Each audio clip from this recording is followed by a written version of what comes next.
Today is September the 22nd, 2016, and I'm here with Miss Smith in Rocky Mountain, North Carolina. Now, to start, Miss Smith, would you say your full name for the camera here? My full name? Yes, ma'am. My name is Lorene Smith.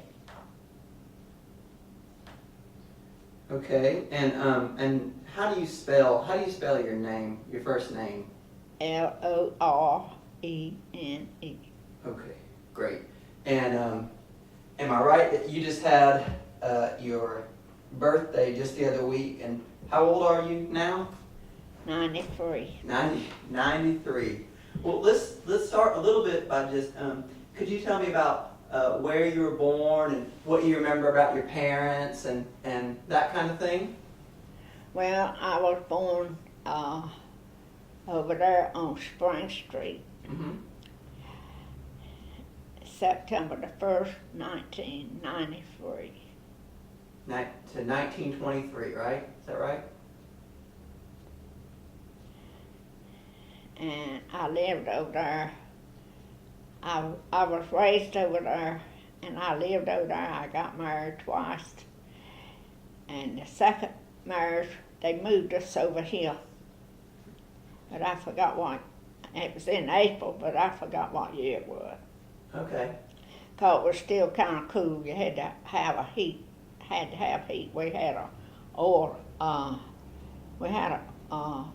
heater over there. Over on Spring Street. Yeah. And after my husband died, the mill put this gas heater in. And they took out so much on my rent. My rent went up till I got it paid for. But I lived over there. I lived over there all my life on Spring Street till they moved me over here.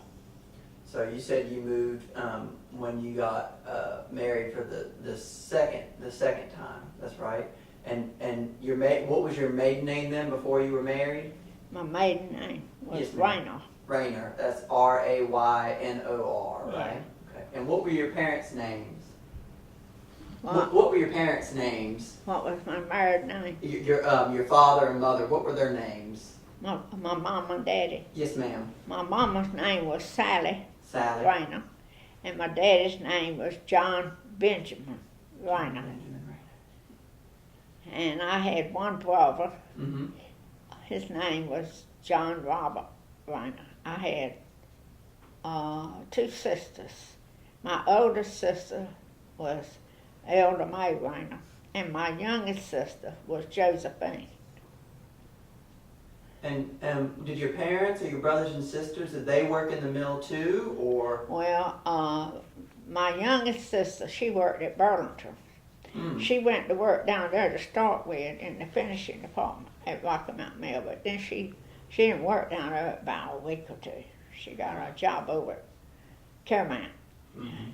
And my brother, he went to work down there.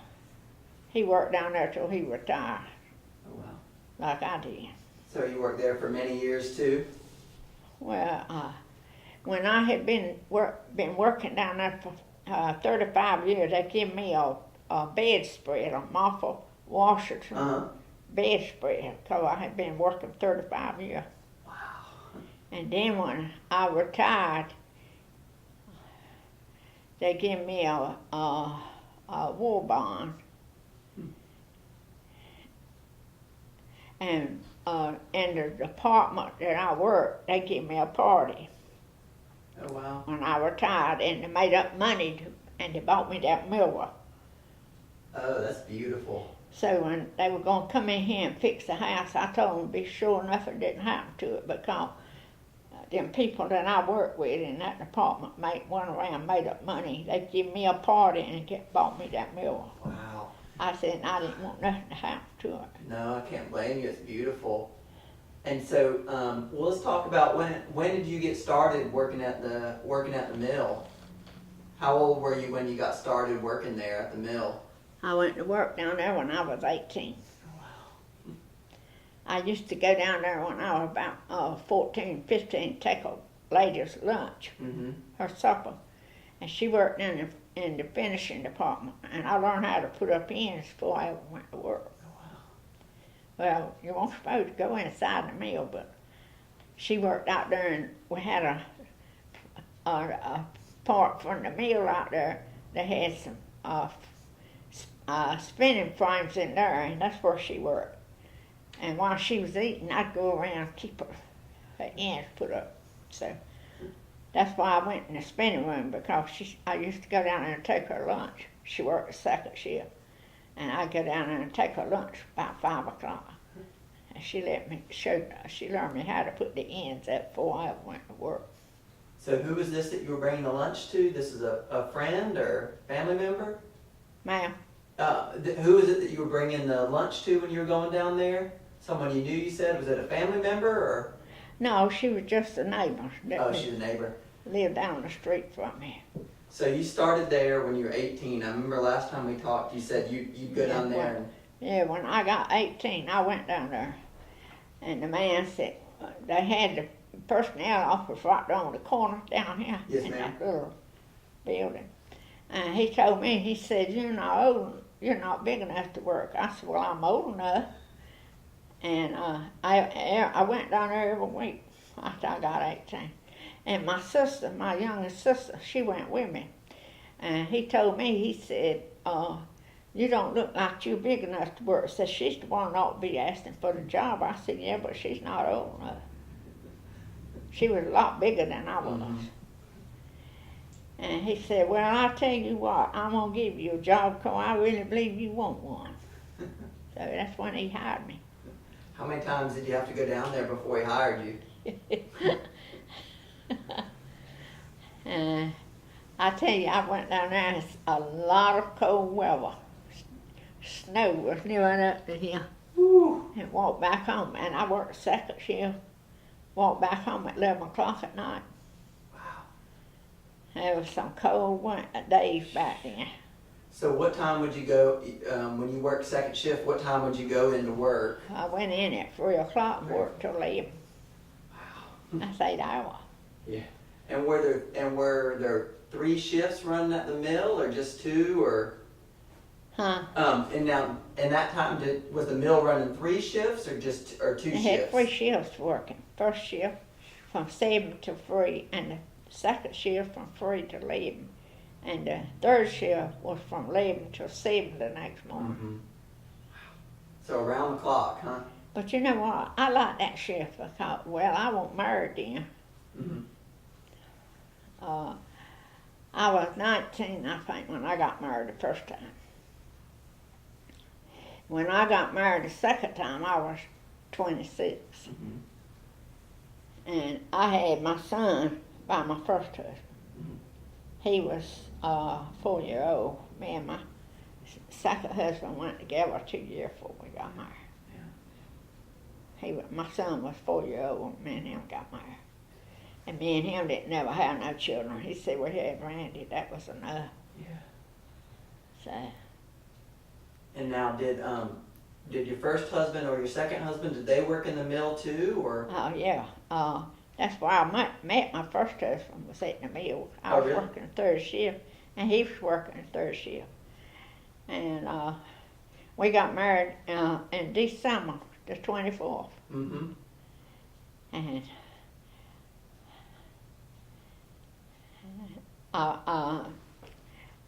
you know, most women goes and gets their hair all fixed before they go get married. Mm-hmm. But I had a regular appointment, so we went and got married that morning when we got off from work. And he went down there where he was boarding and got his clothes and brought them up to my mama's. We had already bought us a bedroom suit and had it put in there. Mm-hmm. Well, I went to the beauty shop after we got married and got my hair fixed. When you're young, you do foolish things, don't you? Sure, yes ma'am. But my operator, she used to laugh about it. She said, most women comes and gets their hair fixed before they get married. She said, but you come and got yours fixed after you got married. That's funny. But I really had a good life, and I thank the Lord for all of it, because He's the one I trust, and He's the one that's always there. He's always there for you. I don't care where you're at or what you're doing. He's always there for you. So, and I've had some hard times and all like that, but in all of it, you know, you have to have the hard and the bad with the good. Mm-hmm. So, but I thank the Lord for all the years He's given me. Yes, ma'am. He's been good to me. Yes, ma'am. Well, so you said you moved over here when you got married to Mr. Smith, right? Your second husband, is that when you moved over to Elm Street where you are now? No, I was staying over on Spring Street when I got married both times. Oh, okay. So And see, the second man I married, he lived next door to me when I was a little girl. He knew me when I was a little girl. He was a lot older than I was. Me and my first husband, we were both the same age. We were 19. Yes, ma'am. And when I got married the second time, my husband, he was a lot older than I was. He was about 40, and I was 25. Wow. And my son was by my first husband. Mm-hmm. He was 4 years old. Yeah. We went together 2 years before we got married. Right. And he was a good daddy to my son. Mm-hmm. He taught my son to call him daddy. Yeah. And my son really loved him. Mm-hmm. He didn't never see his own daddy. His own daddy didn't never come about him. That's too bad. So I worked and raised him until me and my second husband got married. He helped me. Mm-hmm. But that's why I say, and I ain't always had it easy, you know. I've had some ups and downs like everybody else does in life, but in it all, the Lord was always there for me. Yes, ma'am. And so now you were saying, so you moved over here later on after you've been married to Mr. Smith. Y'all moved over here to, this is, we're on West Elm Street now. Is that right? You remember about when you moved over here? Talk a little louder. I'm sorry. Do you remember about when you moved over to West Elm, to Elm Street here where we are now? That was after you married to Mr. Smith, or? Well, no, we were still living over there on that street. After me and him got married, 'cause he lived next door to me. He told me one day that he knew when I was a little bitty girl, Mm-hmm. and my daddy, you know, he said my daddy put a fence up so us children wouldn't go in the road. He told me, he said, I remember when you were a little bitty girl. So he knew me all my life. Oh, wow. And he was drafted in service. Mm. Well, my first husband went in service too. And they both stayed in there until the war was over. Oh, wow. My first husband never went overseas. He was always stationed in Florida. And my second husband, we weren't married then. Mm-hmm. Me and him never got married to my son. My son was 4 years old Yes, when ma'am. me and him got married. And now that'd be during the Second World War. Now, were you working at the mill already during the war? Is that when you started working there? Well, no, I never worked nowhere else but down at the mill. Mm-hmm. And now, when you started at the mill, that was during World War II. About, you would have been 18, so that would have been about 1942, something like that. Yeah, the war broke out.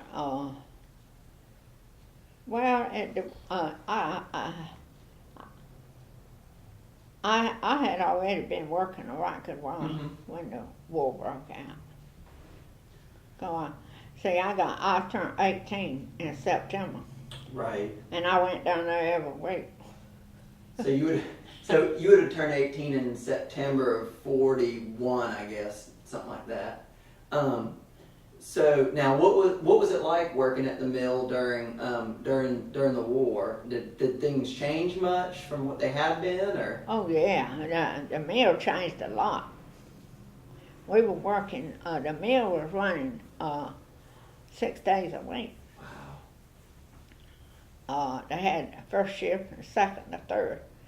And when there wasn't no war, we didn't work 6 days. We just worked 5 days. But during the war, they got a lot of stuff from the mill. Everybody worked 6 days. And now, do you remember what they were making then, or for the war? What they were making? Were they making something different than they had before, or was it just? Well, they were making. They made yarn. Mm-hmm. They made. One time they made some sweaters. Mm-hmm. They made the yarn. The yarn they made. The people bought it and made sweaters and stuff. Oh, so you needed lots of that. What they done in the department I worked in. I worked with the friend. Upstairs, over where I worked, they worked with the cotton. They took the cotton and made it into the thread, and the thread come down to us in the spinning room, and we put it on another bobbin, and then it was sent to the Abbott room. They put it down something, and then they sent it up to the finishing department. Mm-hmm.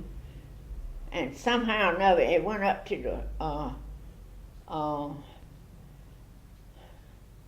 the finish department, twister room. That's where my husband worked. He worked down there too. And now, what did they do with it in the twisting room? What was? Well, they done something to the thread up there. I didn't see it. They started up in the car room with the cotton. It made the cotton into the thread. The thread come down to the department I worked in. We made it in some more thread. Mm-hmm. And then they sent it over to the finishing department. And then they sent it up to the Abbott room. They done something to it. Then they sent it up to the finishing department. And then they sent it up to where my husband worked. Now, so you said you got started before when you were 14, 15, going down there and helping out in the finishing department. Is that where you started working, or did you start working in the spinning room? No, I went to work in the spinning room. I worked there till I retired. So your entire career you worked in the spinning room? Yeah. Now, did anything? How did it change the way you made things throughout your whole career, or was it pretty much the same? Well, they had some new frames to come in. They were always making changes down there. Then after I retired, they called me, and I went back and worked a little bit in the spinning room for them. And then they didn't need me, so I come back home. And then they called me one day and asked me to come down to the personnel office. Said that there was a man that was working down there. One of the ladies that was working for him, she was pregnant. She was going to quit work. And I told him I had never done that kind of work before. And he said, well, it's not hard. We'll show you what to do. So I was supposed to go down there and work because she was going to stop. And she was planning to come back after she had her baby, but she didn't never come back. And I kept on working. Well, then they went on short time, and there was a man down in the Abbott room. He was one of the boss men, like. They had different boss men, for each shift. Well, he told me he hated to let me go. He said, I said, well, that's all right, because I knew I'd just come down here to work till that lady come back, and she didn't come back, so I kept on working. Right. He said, you're one of the best workers I've ever had. And he said, and I hate to let you go. He said, but they're going on short time, and they got a man down in the Abbott room they're going to send up here. And he used to tell me, he said, you don't have to have all your work and your workplace cleaned up when you get ready to go home. I said, yeah, but when I come in the next morning, I like to start new. I don't like to have no back work. I always try to get all my work done every day before I leave. He told me, he said, I hate to let you go. He said, but that's the way it works. I said, well, when I come down here to work for you, I know I didn't come down here to work all the time. I was just supposed to work till that lady got able to come back to work. But she decided she didn't want to come back to work. And it was nearby at Christmas. It was in December. And I was hoping I could work, till after Christmas, but they went on short time. So I told him, I said, that's all right. I know when I come to work, it won't for. But he was one of the best person I ever worked for. I worked for some good ones in the spinning room, and I worked for some that weren't so good. But they didn't get by me. Yes, ma'am.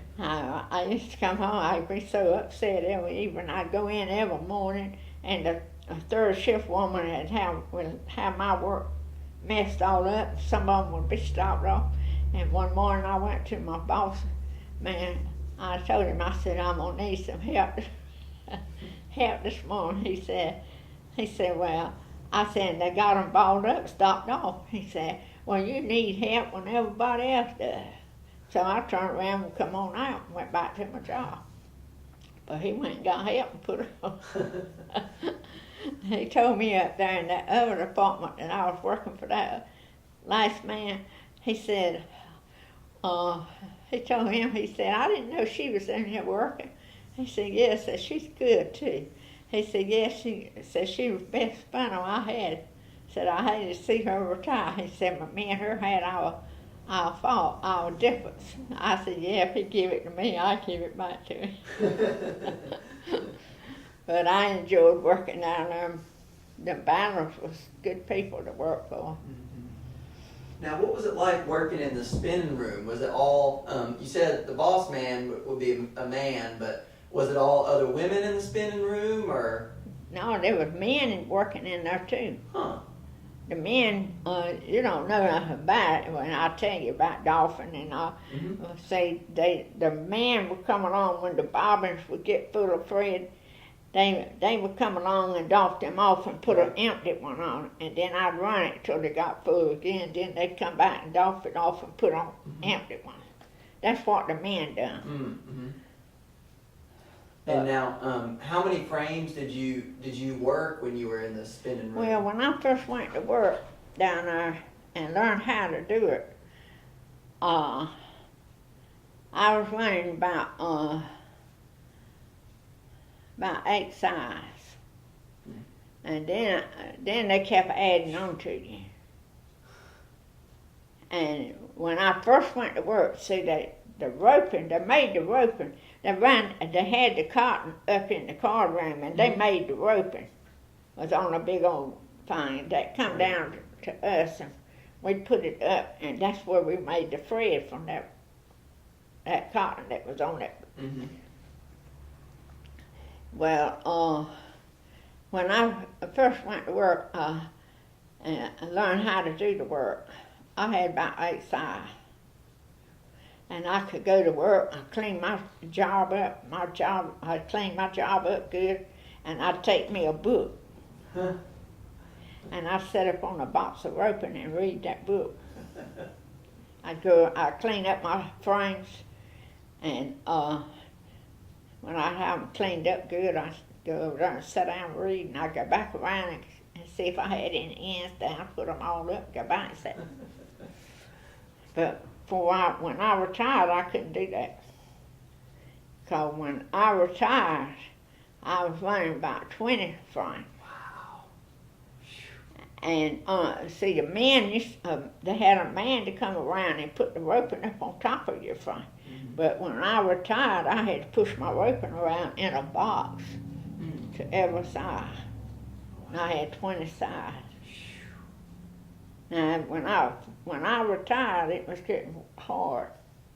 It wasn't like it was when I first went to work.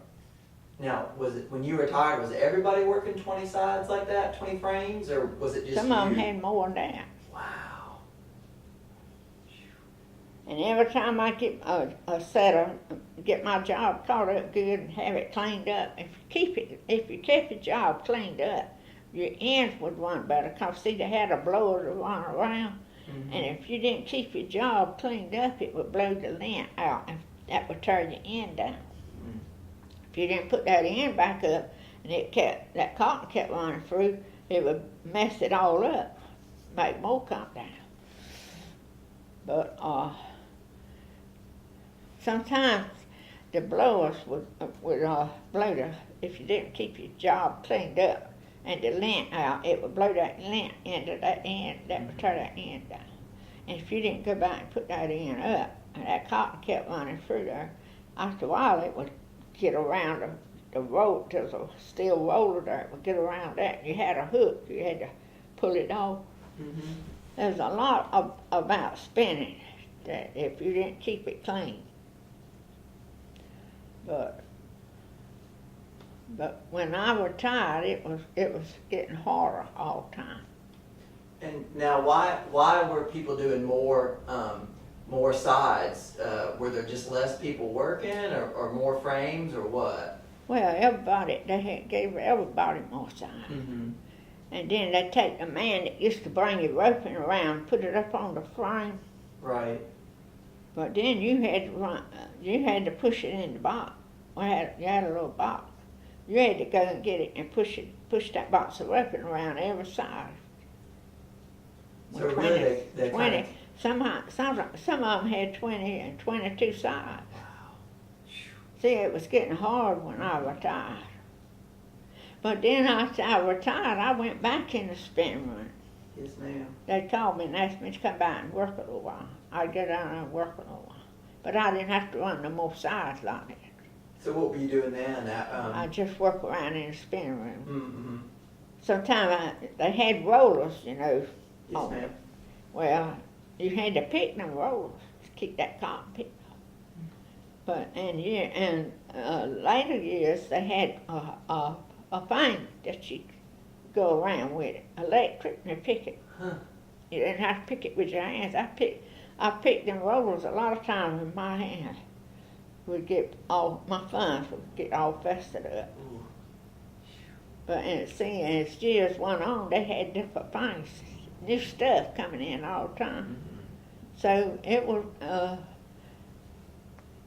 have been a lot easier at the last if I hadn't had so many frames. Right.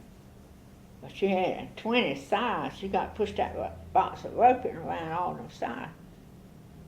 You got to put the roping in when it runs out, and you try not to let it run out.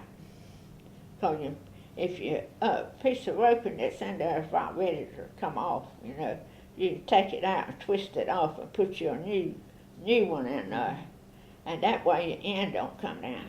Right. But if it runs clean out, you got to put your end back up and all that stuff. Now, where in the mill was the spinning room where you worked? Huh? Where in the mill was the spinning room where you worked? What floor was that? I worked on the first floor. On the first floor. The first floor was the spinning room, and upstairs was the card room. And down from that, they had an Abbott room. Right. And then on down farther, they had a finishing department and a twister room. Now, what was it like in the spinning room? What was it? Huh? What was it like in the spinning room? Was it? What How was many people were in there, and How many people was working? and what was it? Hot in there, or loud, or? We had a lot of people working in the spinning room. I had a lot of women and a lot of men. Because the men off the frames off. When the bobbin got full, they put an empty one on there. That roping is what made that end. Right. And so, about how many years did you work at the mill then? We said you started when you were 18. I worked till I was 62. 62. So that's 40 some years, right? Is that now? What was the biggest change that you saw? Oh Lord, I saw a lot of changes. Every time they changed, they changed layouts. And every time I'd get my set of frames cleaned up good, you know, if you kept your frame cleaned up, the ends would stay up. But if your frame, you had lint and all coming down, they tear that end down. And every time I'd get a set of frames cleaned up and have them running good, they'd make a new layout and take the job I was running, they'd mix it up with give somebody else part of it. Give me some that somebody else had been running and hadn't cleaned it up. I said, I told my husband, I said, every time I get a set of frames cleaned up good, why, they'll run good, they'll have a new layout and give my job to somebody else. For years and years, when I first went to work, I worked over there at the door that went out there to the dam. Mm-hmm. I used to keep my work. I'd go out there. I worked the second shift. Well, I worked the third shift. When I went to work, I worked 1 week with the lady that taught me how to do it. Mm-hmm. Then they put me on the third shift, and then they want me to go to the canteen for everybody in there. And one night, the man put me on the side. He said, I told somebody you couldn't run them. I said, well, why'd you put me over here? I said, if you told her I couldn't run them, why don't you put her over here? I used to come home sometime for 4 hours tired, and I'd be so worried. I'd go in every morning, them colored people just had them size 12 fishing. One morning they had one of them stopped off, and I went in the office and I told my boss man, I said, I'm gonna need some help this morning. I said, they got my one frame stopped off, tore all the pieces of it. He said, well, you need help when everybody else needs it. Well, I didn't say nothing else. I turned around and walked on up. Well, he went and got somebody. And she put the roping in and didn't put the end up. When I went back around there, it was tore all the pieces. And I stopped it off. And I went back in the office and I told him, I said, that woman that you put over there to help me, she didn't put the end up. And I said, and it's in a mess. I said, you come out here and look at it. And he went out there and looked at it. He said, who done it? Who put the roping in and didn't put the end up? And I told him who it was. And she was in the canteen. He went in there and got all over. And she come out there and she wouldn't speak to me no more the rest of the day. But I learned a long time ago that you have to take up for yourself. Ain't nobody else gonna take up for you. You got to take up for your own self. And I've had some good times down there, and I've had some rough times. Mm-hmm. But in all of it, I enjoyed working down there. Now, you mentioned the canteen. What was that for, or where was that? People go in there and eat and get them a drink and all, but I always took my lunch. Because I drank coffee, and I had me a coffee thing. I'd put the hot coffee in it. It would be hot. See, it would stay hot all day. But you could go in the canteen, buy your drink, and buy your sandwich. Mm-hmm. I had some good times down there, and I had some rough times, but in all of it, I enjoyed working in that department. That's why I reckon that's why I lost part of my hearing. Because, you know, the frames was run with a motor and a belt, and they made a lot of fuss. So it was really loud in there? Yeah, messed it up your hearing. Yeah. Because they come down there on a big old truck and had it parked down there in front of the big office, Mr. Byler's office, and they had us out there and had everybody go out there and have a hearing check. Well, they said I had lost some hearing, so I went to Dr. Crumple. He was a nose and ears and doctor.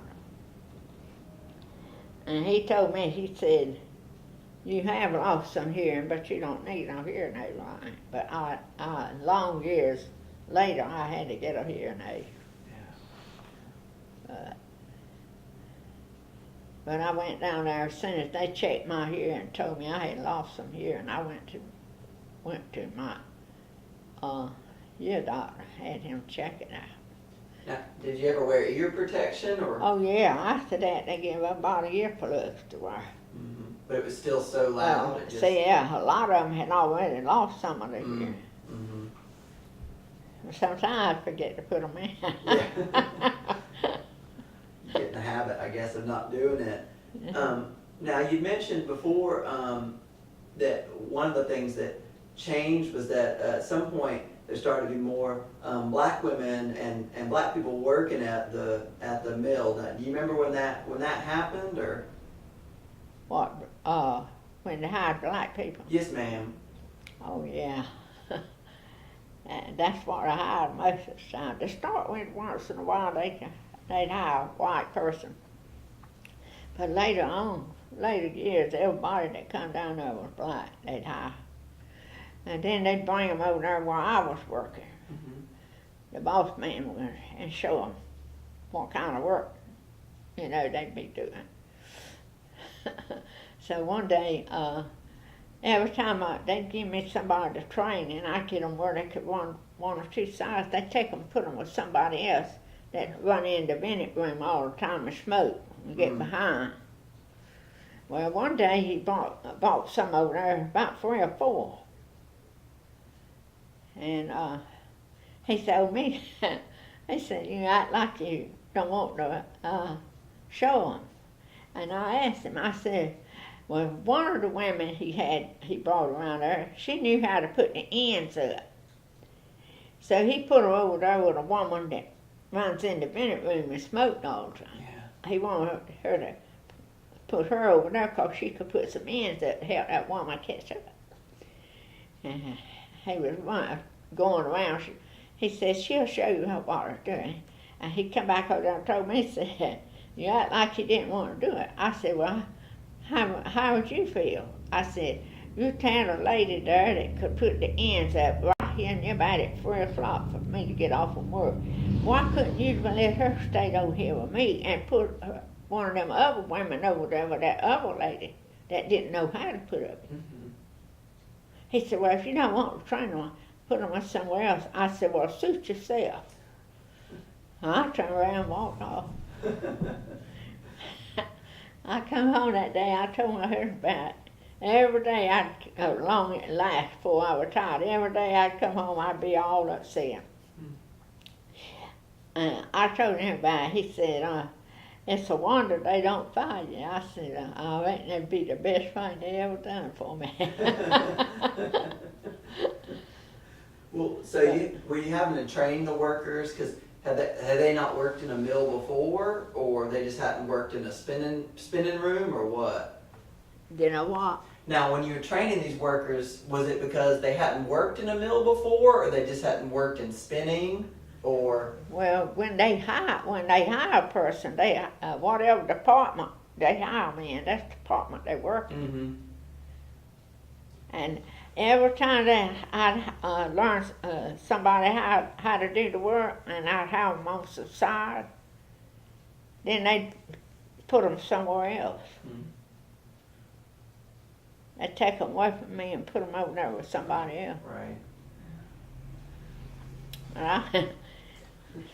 And one day, the section man come around and said, HB, he was the boss man then.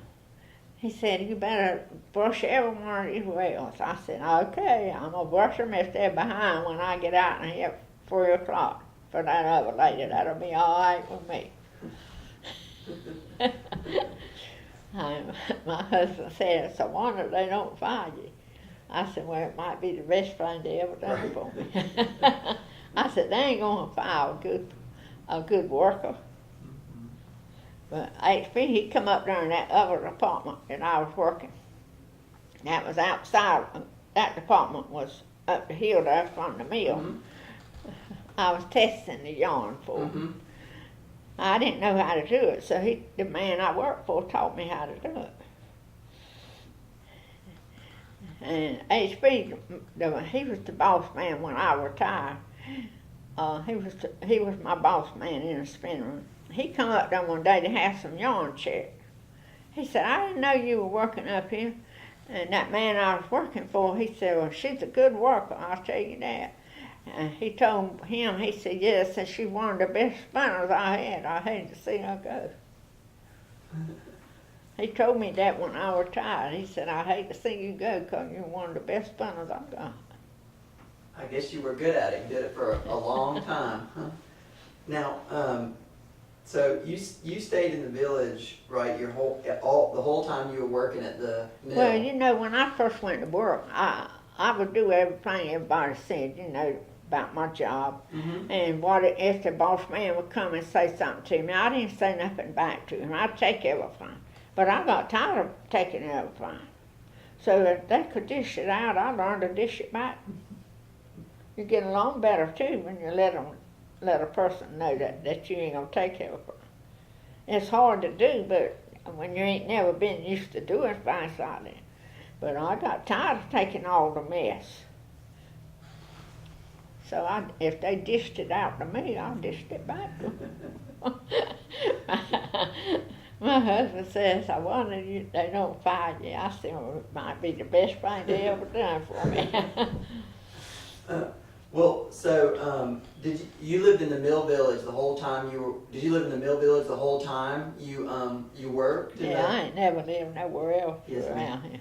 Well, how has the mill village changed much? Oh, it's done a lot of changing. When I lived over on Spring Street, we had some running water, but it was cold. We didn't have no hot water. We had to heat in the fireplace with coal and wood. And Mr. Byron had a wood down here, right down there. He had wood hauled in there for his people.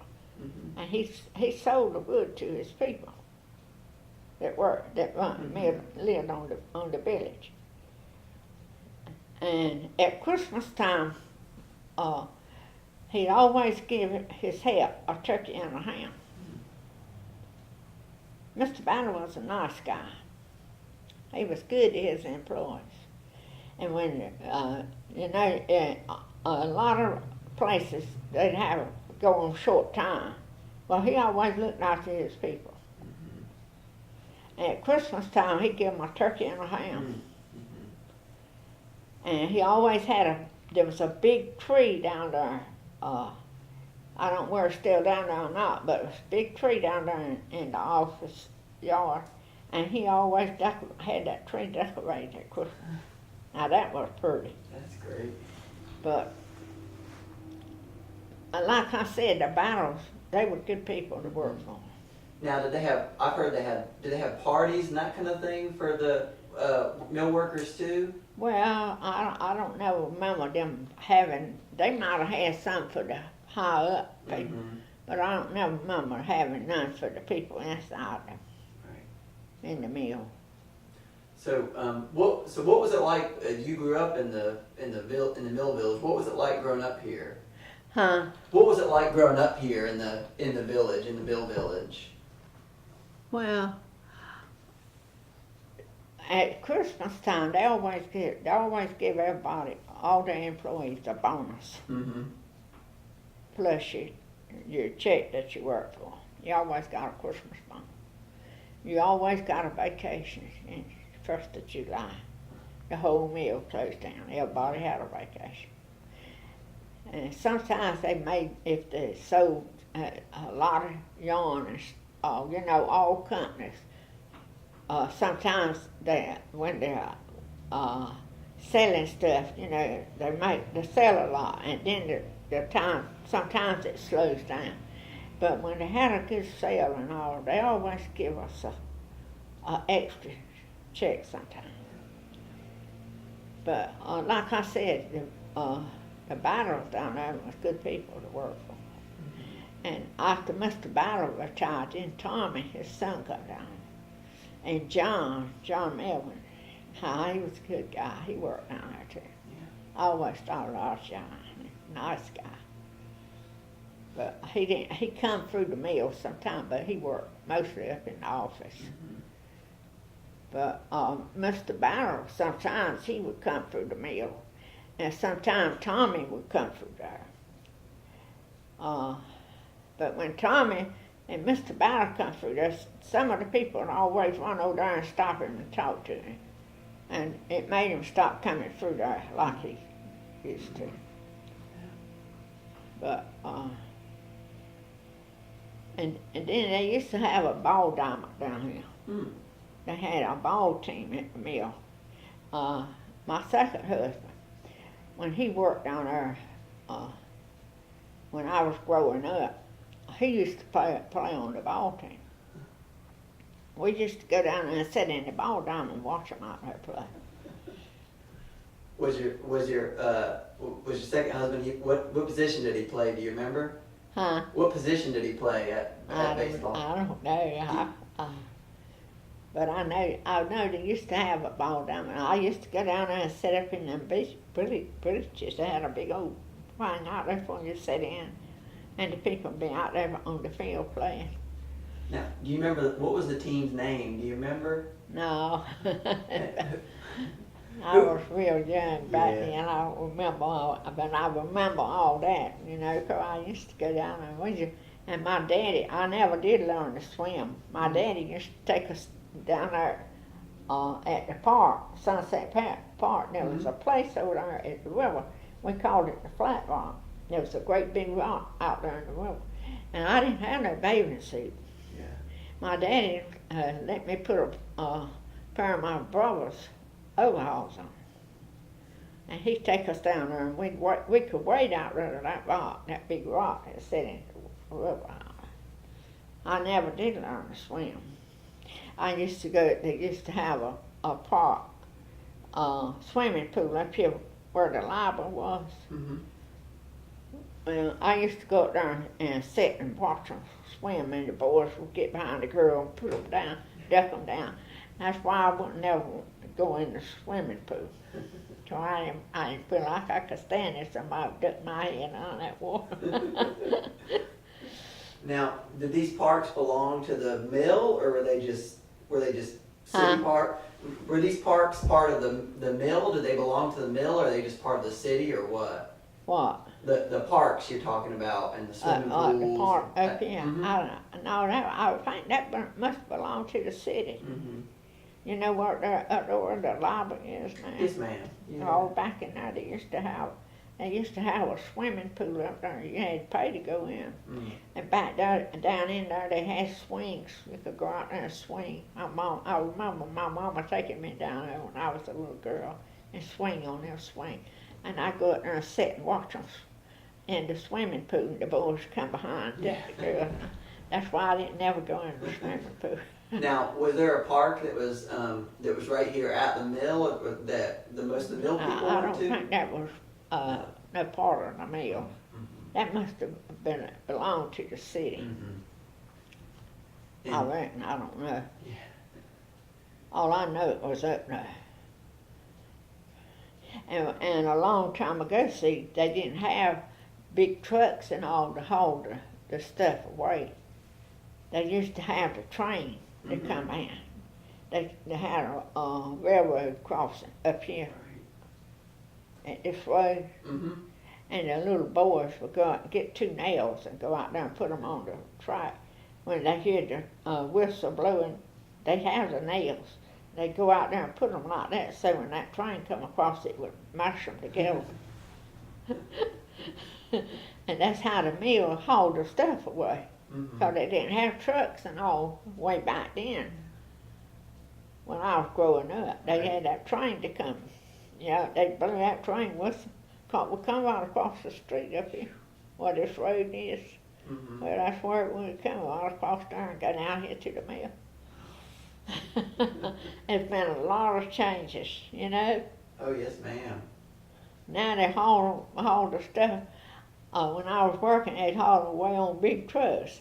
But when I was growing up, they hauled it on a train. Out here in the whistle blow a lot of times. Them little boys would run out there with them 2 nails and put them like that on it. And then they'd step by it. When that train come by, they'd run back out there to see if it had mashed on together. And the old train would do like that, you know. Now, when you were growing up, was there a school in the village for the mill children, or where did you and brothers and sisters and neighbors go to school? Where to go to school? Mm-hmm. Went to school right down here. I got a picture of it. Okay. And that was in the mill village here. Huh? The school was right here in the mill Let me village. see. I think I got it over here. Uh-huh.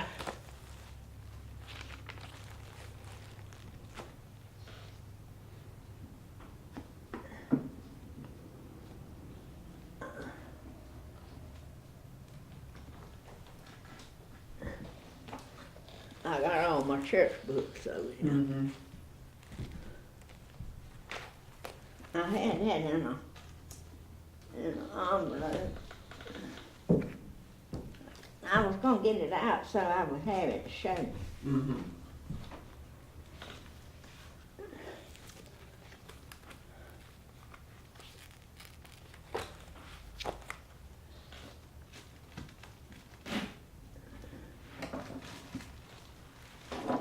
I might have it in here.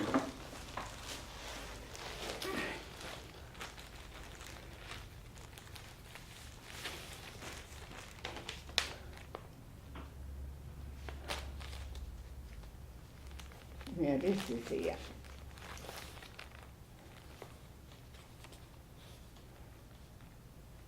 I got wrote on here, this is the picture of the school I went to when I was a little girl. Wow. Got my name wrote down there. And when did you start going to school there? When you were real young, or? Oh yeah, when there's a picture of it. Oh wow. That's You great. see them two little boys sitting on the steps. Yes, ma'am.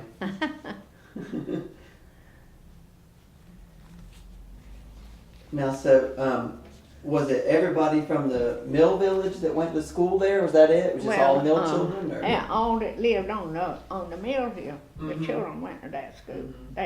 They had 7th grades down That 7th grade, you said? there. Yeah. And when I was promoted to the 7th grade, that's when they closed the school. Now, next year I would have been in the 7th grade. And they closed the school, and I'd have had to went to Birmingham. So I quit. I would have been 16 in September, and I quit. Mm-hmm. I said I always wanted to be a nurse. Uh-huh. I said I wish my mama had whooped me and made me Yeah. go on to school. So you stopped going to school when you were 15 or 16. But you know what? We had some good times down there in that school. They had a Halloween party down there one year, and I went by, and they said, "Here, take your good old eyeball." And you know, I wouldn't eat it. I froze, and it was a grape. But we had some good times down there. That's the only school I ever went to. Mm-hmm. Why do you reckon they shut it down? Or do you know, or? I don't know why. And you See, said if they'd have had went on the next year, I would have went on and finished the 7th grade. But yeah. then the next year they weren't gonna have no school down there. I was going to school down there in the 2nd grade when it caught on fire, and we had to go to school that year until they got the school fixed back down here at the Methodist Church. Oh wow. How did it catch on fire? Do you know, or? There's been a lot of things happening way Yeah. back then. It sounds like it. So you said when you stopped school, you weren't old enough to work in the mill yet. Then you know why they made you wait until you were 18, or Yeah. that was just the rule then? And my brother, he didn't never get to the 3rd grade. He quit before he ever got to the 3rd grade. Now, he couldn't learn good, but he was good with his hands. Mm. He could do a lot of things. But, you know, you see some children that just can't learn. And the boys was mischievous down there. Mm. In the 2nd grade, our teacher had her back turned to the blackboard writing on it. And we had a boy in our class that chewed tobacco. And down under our class, that's where they had the furnace to heat the school. Mm-hmm. And that man he was a Mr. Bridges. He used to live right down the street here. And he come up there one day in our class, and he told my teacher, he said, you got somebody in your class that's chewing tobacco or dipping snuff. He said, look at my hat. They got a hole up here and they spit on my hat. Well, you know what? Nobody in that class told them who it was. The teacher asked, said, does anybody in here know who done that? Nobody didn't say a word. Nobody told them people about that. We had some good times down there. That's the only school I ever went to. We had some good times. Well, I don't want to take up too much more of your time, but do you have anything else that you hadn't told me that you want to tell me about living in the village or working at the mill up there? Well, I enjoyed what I was doing at the mill, and I had some good boss men, and I had some that weren't too good. But if they dished it out, to start with, I didn't. I took everything, but I got tired of taking it, and I dished it back. And you pretty much outlasted every one of them, huh? Yeah, my husband said, it's a wonder they don't fire you. See, when he got 65, they made him quit. Because, see, they wouldn't carry insurance on you after you got 65. Oh, wow. And he was in good health. He won't never sick. He used to have a lot of bad colds, but he won't never sick enough to go in the hospital. And he won't draw much Social Security, about $100 and some. People gets a lot more Social Security now than they did when he retired. So he was working down there part-time selling cars for Mr. Bandy down on North Church Street. And Mr. Bandy told him, said, cut your Social Security off and come down here and work full-time. So, see, he'd already worked down there till he was 65, and he was in good health. But they couldn't work him down there because they couldn't carry no insurance on him.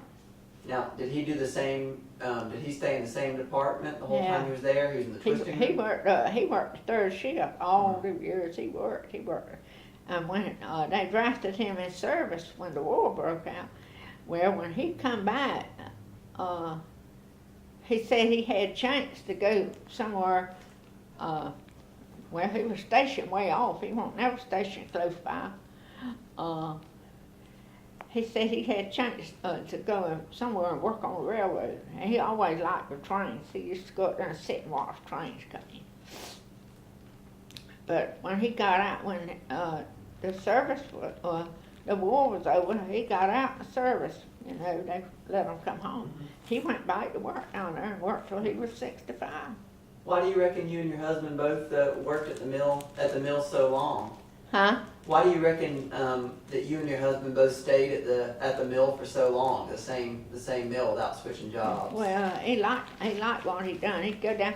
He worked the third shift, and he worked up in the twister room.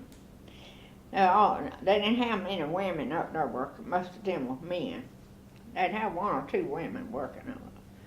But he'd go around and catch his work up and sit down and take him a nap. He worked. He didn't want it. They wanted to give him the first shift one time, but he didn't want it. He worked the third shift all the time until he was old enough. When he got 65, see, they made him quit because they couldn't carry the insurance on him no more, so he couldn't work now. But then he went over there and sold cars. He was way on up. In his 70s, I think, when he finally quit selling cars. But when he'd sell a car, a man would come out there and ask him about it. If he knew anything about it, if it won't right, he'd tell the person. Because he told me, he said, I can quit any time and draw my Social Security back. He said, and I'm not allowed to nobody about no car to sell it.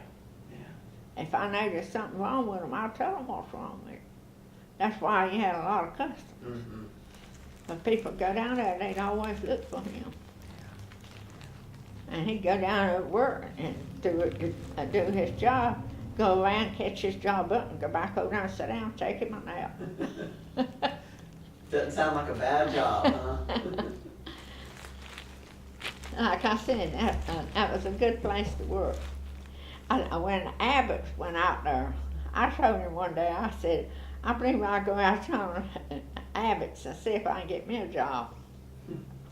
He said, he's the cause of me not doing it. He said, well, I think you ought to stay down there where you at. He said, because in the winter, if you go get a job away from there and you got to get a driver, get somebody to take you to work and come back and pick you up. He said, a lot of times you can't get to work. He said, and I think you're better off stay where you at and not go to Abbott's. That's when Abbott's first moved, come here. So he's the cause of me not going to Abbott's. Did you regret it ever, or you were glad to stay? Yeah, because see, I worked another year after he died. Yeah. He was a lot older than I was. He had already retired, been retired a long time, and then he, after he got on up and older, he finally retired from selling cars. And I'd come home sometimes, he'd say, Ro, I mopped the kitchen today for you. I said, one day I come home, he told me he mopped it. Now a day or two after that, I come home from work. He said, Lou, I mopped the kitchen. I said, well, you don't have to mop that kitchen every day. And sometimes he'd get the broom and sweep around the back door. He wanted to do something after he retired from selling cars. But,